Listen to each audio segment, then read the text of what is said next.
Hello बच्चों, let's read this question. The question says, arrange the following set of compounds in order of their increasing boiling point. First is pentane 1-ol, then butane 1-ol, third is butane 2-ol, ethanol, propane 1-ol and methanol. बच्चों हमें यहाँ इस question के अंदर 6 alcohol compound दिए गए हैं और हमें क्या करना है, इनको इनके बॉइलिंग पॉइंट के ऑर्डर में अरेंज करना है. तो हम फर्स्ट ऑफ ऑल यहाँ की कंसेप्ट की बात करेंगे. की कंसेप्ट क्या हो जाएगा हमारा बच्चों? Boiling point. This is boiling point.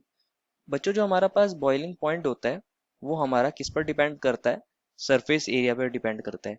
Basically boiling point surface area पर भी डिपेंड करता है क्योंकि वो वेंडर वॉल फोर्सेस के डायरेक्टली प्रोपोर्शनल होता है. तो हम ऐसा लिख सकते हैं, जो बॉइलिंग पॉइंट होता है हमारा वो डायरेक्टली प्रोपोर्शनल होता है वेंडर वॉल फोर्सेस के जो हमारे मॉलिक्यूल्स के बीच में लगती हैं. तो मैं इसको ऐसे दिखा रहा हूँ, directly proportional to van der Waals forces.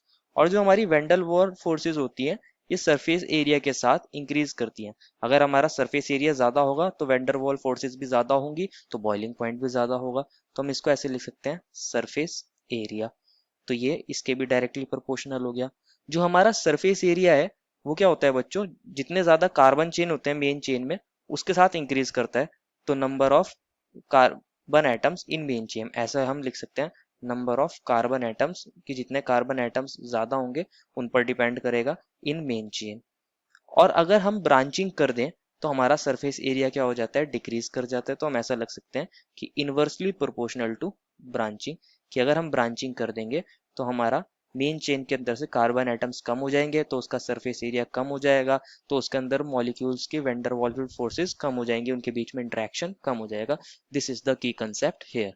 अब बात करते हैं हमें गिवन कंपाउंड्स कौन कौन से हैं. फर्स्ट इज पेंटेन 1-ol, तो इसको लिख लेते हैं, पेंटेन 1-ol. ये हमारा फर्स्ट कंपाउंड है, मैं इसको फर्स्ट लिख रहा हूँ.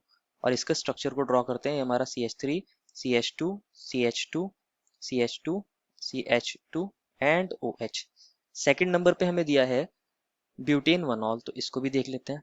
ये हमारा सेकंड कंपाउंड है, इसको मैं लिख रहा हूँ CH3, CH2, CH2, CH2, OH. इसके नेम को भी मैं लिख देता हूँ यहाँ, ब्यूटेन 1-ol.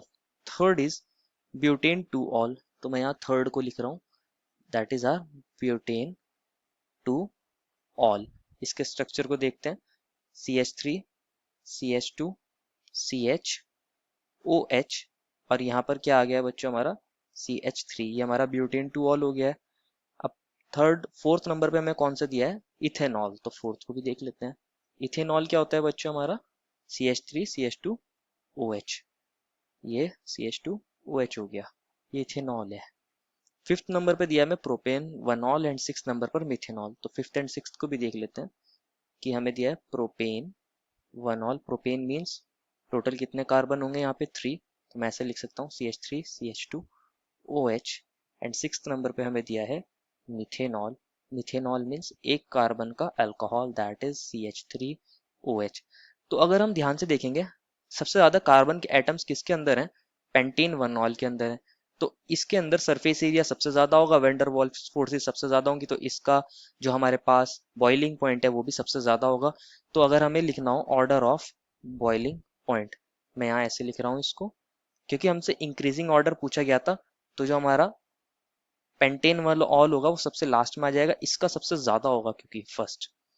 फिर अगर हम ध्यान देंगे तो इससे कम कार्बन एटम्स किसके अंदर हैं? ब्यूटेन के अंदर हैं, जिसके अंदर होते हैं टोटल 4 कार्बन, और यहाँ पर भी 4 कार्बन है. लेकिन यहाँ पर हो गई है ब्रांचिंग, और ब्रांचिंग की वजह से सरफेस एरिया क्या हो जाता है? डिक्रीज कर जाता है. लेकिन हमारी सेकंड में ब्रांचिंग नहीं है, तो सेकंड वाले का बॉइलिंग पॉइंट थर्ड से ज्यादा होगा. तो मैं यहाँ सेकंड को ऐसे लिख देता हूँ और उससे कम थर्ड को लिख देता हूँ. अब बात करते हैं फोर्थ, फिफ्थ एंड सिक्स के अंदर. तो आप ध्यान दोगे फिफ्थ के अंदर हमारे पास टोटल 3 कार्बन होते हैं. इसको ठीक कर लेते हैं, ये CH3, CH2, OH है, क्योंकि ये प्रोपेन 1-ol था ना. तो 3 कार्बन है हमारे पास, और फोर्थ के अंदर सिर्फ 2 कार्बन है. तो 3 कार्बन वाले का बॉइलिंग पॉइंट ज्यादा होगा, तो यहाँ आ जाएगा फिफ्थ, और उससे कम होगा हमारा फोर्थ. एंड लास्ट में कौन आ जाएगा? मिथेनॉल, विच वॉज हमारा सिक्स्थ. ये हमारा ऑर्डर हो जाएगा किसका? बॉइलिंग पॉइंट का. तो हमारा फर्स्ट नंबर पर है पेंटेन 1-ol, फिर आएगा ब्यूटेनॉल, फिर ब्यूटेन 2-ol, फिर आएगा हमारा प्रोपेनॉल, फिर आएगा हमारा ethanol, and lastly methanol, which is the correct order for boiling point. This is our final answer. I hope you understood it well and best of luck.